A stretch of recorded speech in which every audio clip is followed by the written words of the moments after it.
You want some more Cavs talk? I did a little film breakdown this morning on the Ultimate Cavs Show about some of the Cavs' defensive lapses against OKC, how they can fix them tonight against the Knicks. So check that out. It's about 7 minutes long on the UCSS page under the Ultimate Cavaliers tab.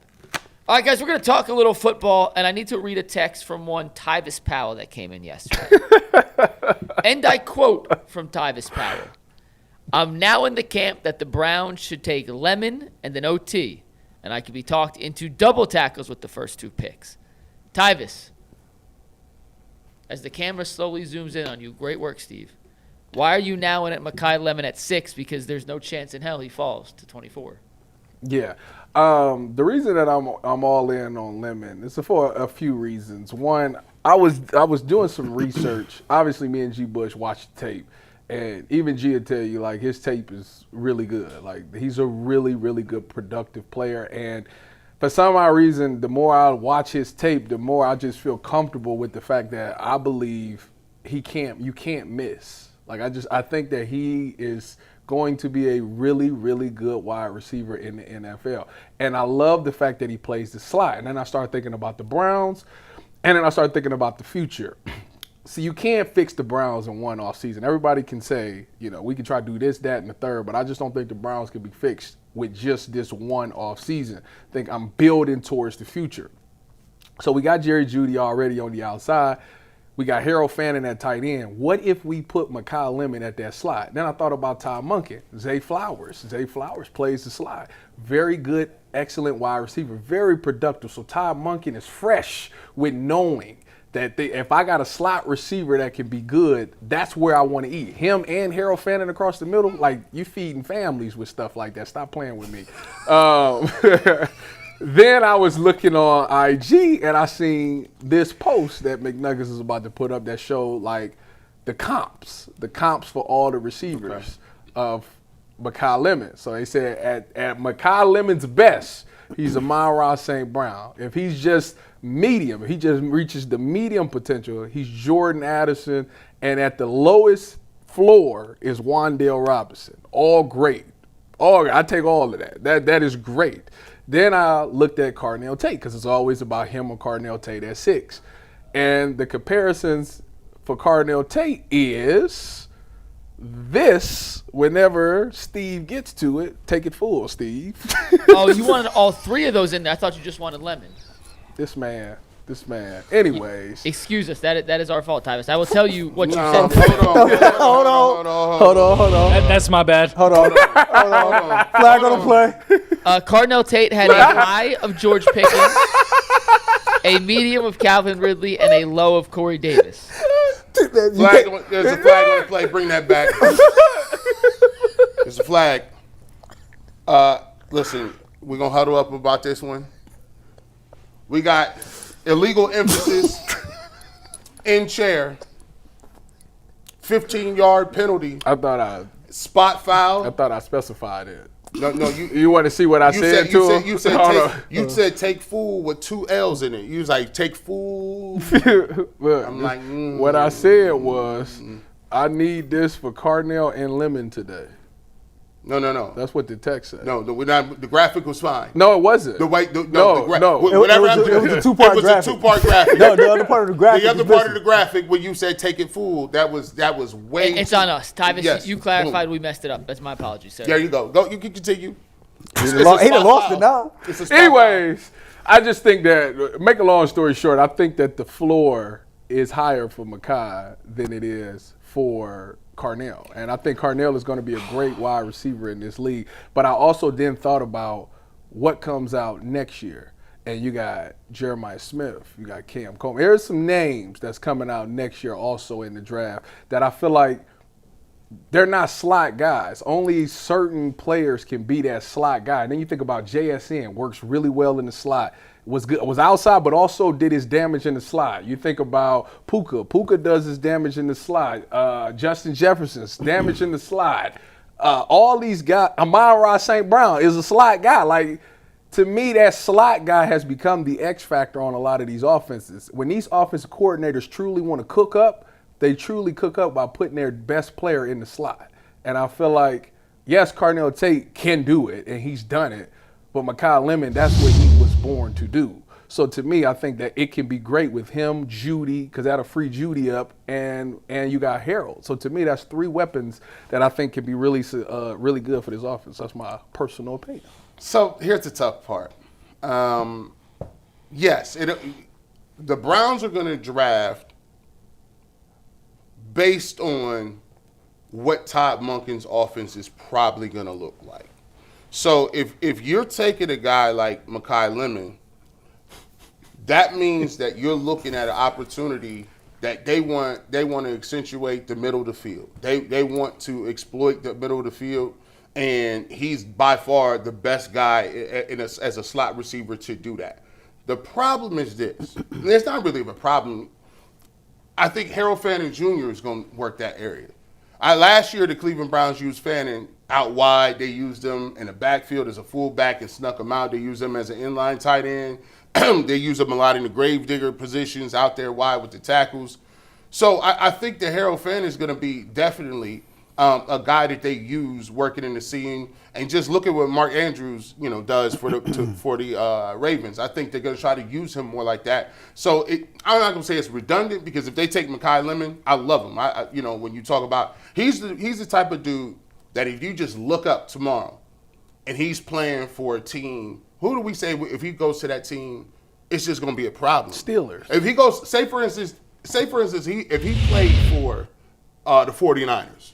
Oh my God! Oh, that is sick. He plays for the That is sick. Oh Chalk my it up. God. He's gonna hurt people for years to come. That's if he rookie of the year.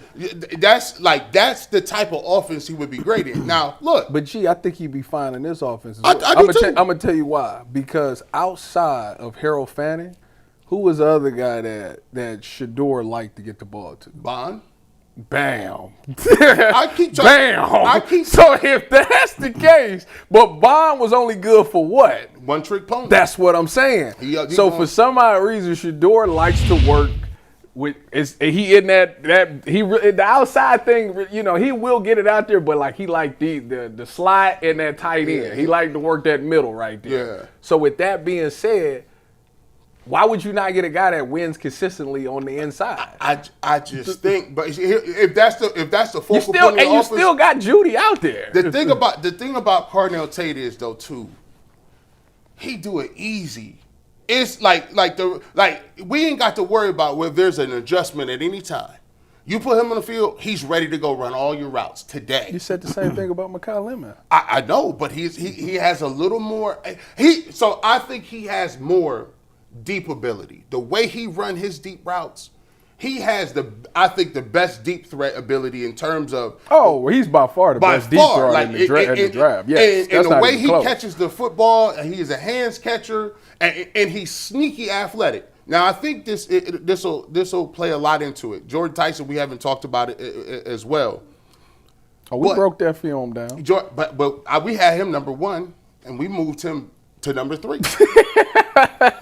Well, he just now. I just don't think he polished enough at the position. I think he got to work on. athletic. He's definitely. If you're going off of athleticism, it's not even close. Of the 3 wide receivers, I actually agree with damn near 100% of what Tyvis just said. Because of the 3 wideouts, I think Makai Lemon is the one who fits what Todd Monken wants to do the best. And you did allude to they had a damn good slot wide receiver in Baltimore in Zay Flowers. Amon-Ra St. Brown, which is one of the players he's comped to, is like one of those few true number 1 wide receivers that constantly lines up in the slot. He does his damage there. The same way with J.S. saying. Here's a couple notes from my man Lance Reisland on Makai Lemon, right? Elite separator. His release versus off man is controlled and efficient. At the catch point, he's clean and natural. Hands catcher. Rarely body catches. Vertical ability is more route leverage than pure speed. Yak ability is high. Immediate north-south transition. His weaknesses against physical press corners aligned inside, he can get rerouted. Needs stronger hand violence at the line of scrimmage. NFL comp, Amon-Ra St. Brown. The reason why he fits Monken's system, immediate slot starter, option routes, deep overs, glance RPOs, gives the Browns defined reads and separation inside the structure. So if you go on wide receiver at 6, based on what it is that Todd Monken wants to do, and we know like having 3 wide receivers on the field is pretty much a basic staple of his offense, then yeah, you go Makai Lemon. Me personally, I really don't want the Browns to draft nobody at 6.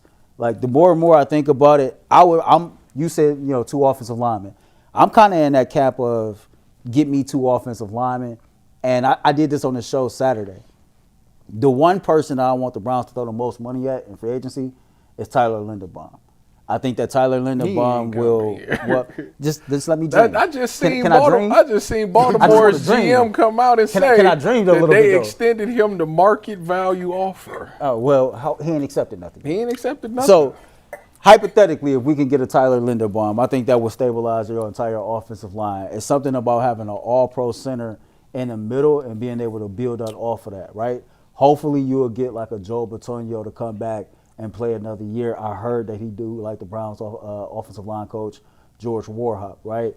You trade down with the Dallas Cowboys, hypothetically, and we did this a couple weeks ago at 12. You banking on Jerry Jones being thirsty for a guy like a Caleb Downs.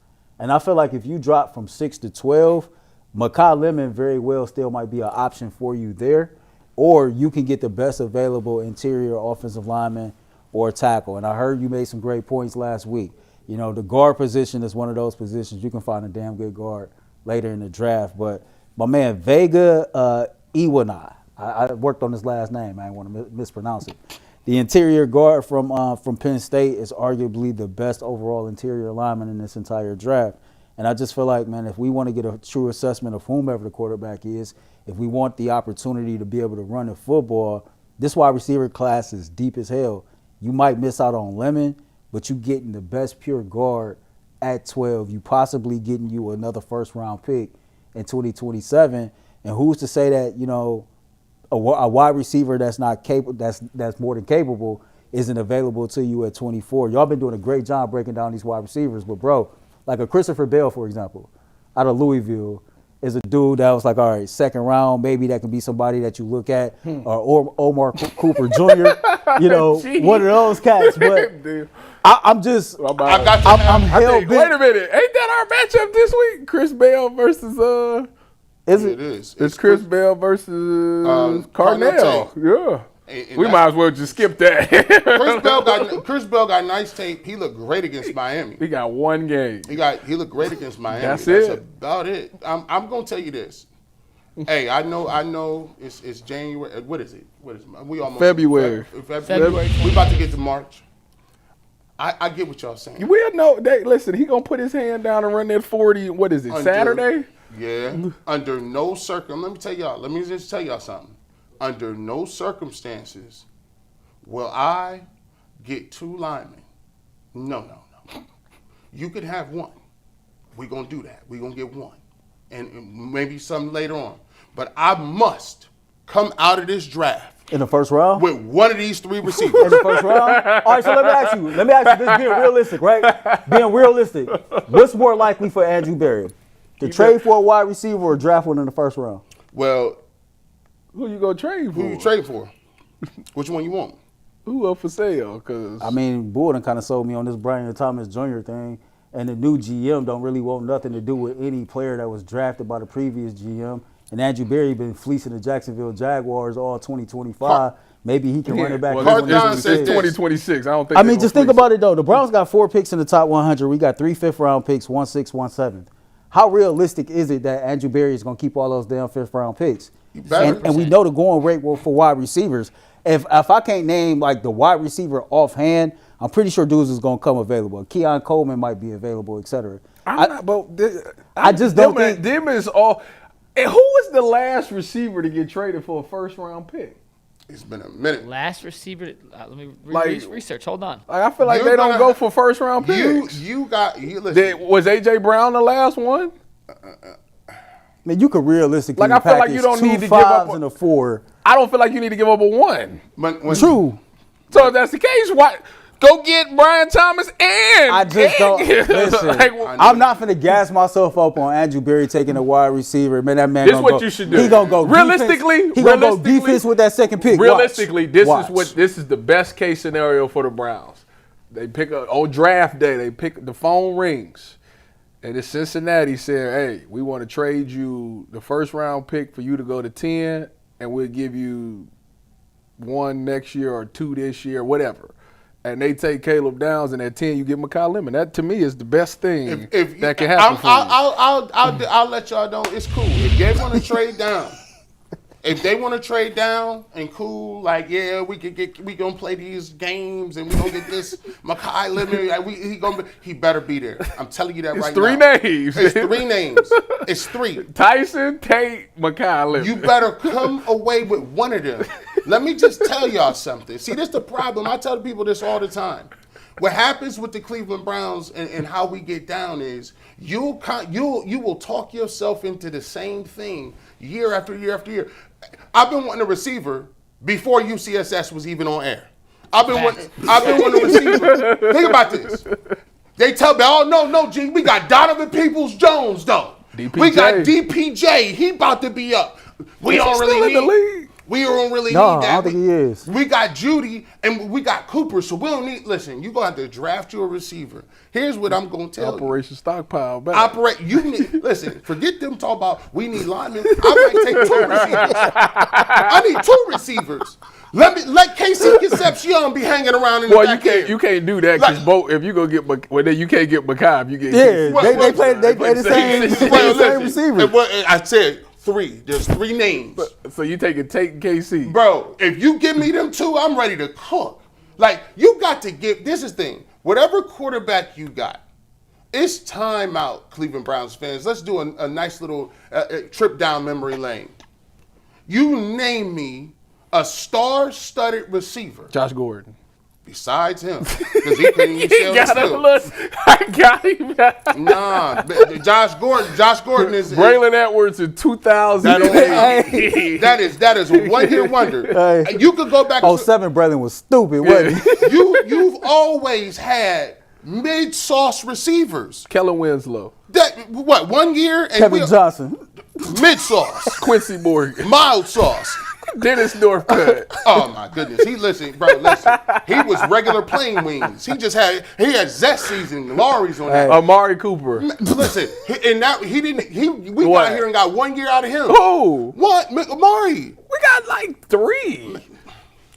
He wasn't. Two. I'll compromise. 2. We didn't have Webster Slaughter and Brian Brennan and Reggie Langhorne and some of the big guys. Hey, who was worse, Greg Little or Brian Robisky? Worse? Yeah, who was worse? Greg Little, go Bucks. Greg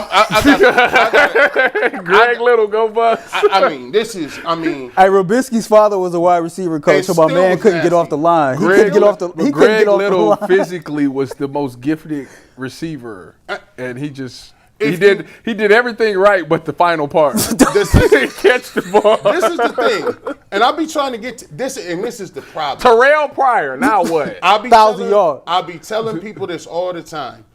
People keep saying, "Oh, we want our quarterback to succeed. We really want our quarterback to succeed. We really want to. We want to give him an opportunity." But I think it's real funny. You trying to give him an opportunity, and you don't want to draft no receivers. You really don't even really want to mention no receivers. Who? Bro, they be sitting around talking about, you know what we can do? And we can move and trade down. I don't. We're going to take a defensive player at 6. Well, I didn't say that. I ain't say that. I said I wouldn't be mad if they did. If they took a defensive If they player, took Caleb Downs, I would understand it. Absolutely not. I would understand it. Absolutely. Would I be head over heels for it? No, but I'd understand it. That would mean you are trying to get shadow round. You are trying to get fired. Because you know what they're going to say, right? Here's how this works. If they don't score, they don't win. If the other team don't score, they can't win. If the Browns, watch this. This is funny. The people advocating for them to take Caleb Downs. Ain't nobody out here actively advocating. Boy, I'll be seeing all the memes. That's like last week. You asked me a question. I said I wouldn't be mad if they did it. But I will be mad. I wouldn't be mad. Because if you don't score no points, right? Even if the Browns defense is good and say they just go to great and they still win 5 games because they can't score no points, you know what they're going to tell you? Hey, Andrew Barry, you spent the last 4 drafts Mike Hall Jr., second round D tackle. Mason Graham moved down, didn't get no receivers. You got Mason Graham in the top 5, first round pick. You used all of the money. Carson Schlesinger, second round pick. Now you're gonna say you're gonna go get another safety that's not a premium position. Yeah, your defense is great, but guess what? You've known for 4 years. First of all, you're going to put some respect on the safety position. No, we only got one. Ronnie Hickman ain't even under contract, so it ain't like you. But he's a restricted free agent. We giving you $1 million. You ain't got no choice but to take the $1 million because you can't, because they got your right. So you got to take whatever they give you. But safety position. Listen, when you got Kyle Hamiltons and the Nicky Man Warriors doing their things, like, come on now, the safety position making a comeback. It's like 3 different. They making a comeback. It's 3 different routes. Let's say if they took Makai Lemon, let's say if they stayed packed and they took Makai Lemon at 6, it ain't no guarantee that he being Andrew Berry gonna draft offensive lineman at 24. If Emmanuel McNeil Warren is sitting there in the back end of the first round, is you gonna pass on him? Is that the Toledo? Yeah. If he's sitting there, because right now he being mocked as a late first round pick. That dude good. I don't think. And so, do you? In that scenario, are you signing a tackle? You can't do and then that. you drafting a guard in the second round Again, Like, what are you doing? all of this conversation is conversation for now. Once you got to ask me after March free agency. 18th. I need to know because free agency start March 11th. Yeah. I give them about a week. March 18th, we need to have this conversation again. I need to see what happened, what moves is made, and I need to see how fast people is. Like, you'll find that out. DBs is what, Friday? Yeah, it's a tough decision. But here's the thing I will say. I think that's why they banking on. That's why they waiting on Joe Bitonio too. They trying to figure out a lot. If they come away with, listen, I just need a weapon. Like, you know what I'm saying? So it's 3 days. That's 6. If you give me one of them. Now, wait a minute. Let's compromise. Wait a minute. Every time you say this, it don't It's going to be happen. the 4th. So I don't know why. It happens. It's going to be Bernard. It's going to be Bernard from Alabama. Watch. Out there. First of all, Jeremy Bernard is good. I take him in the second round. I take him in the second or third round. If he run 4-4, Andrew, he gonna talk. Andrew Berry, all you need to do is we'll compromise. You give me one of them players. I don't care what you do with the rest of the draft. Go off the beaten path. Do whatever you want to. I don't care. I need one of them 3 players. I hate that you did that. You about to set yourself up for disappointment. 0%. Who don't you want? Who don't I want? Who don't you want? Caleb Downs. Denzel Boston. That's who the Browns gonna draft. That's who the Browns gonna draft. That's who they gonna draft. Just because you don't want him, watch. Well, G. Bush is not Bull. Every time Bull says he definitively does not want somebody, No. that's who ends up. No, that's G too. That's G. I said I was That's going to quit last year. Yeah. I said, they better not draft Mason Graham. He was gonna It was a quit. root beer thought, G. Don't worry. It a root beer was. thought. Let's get to our next.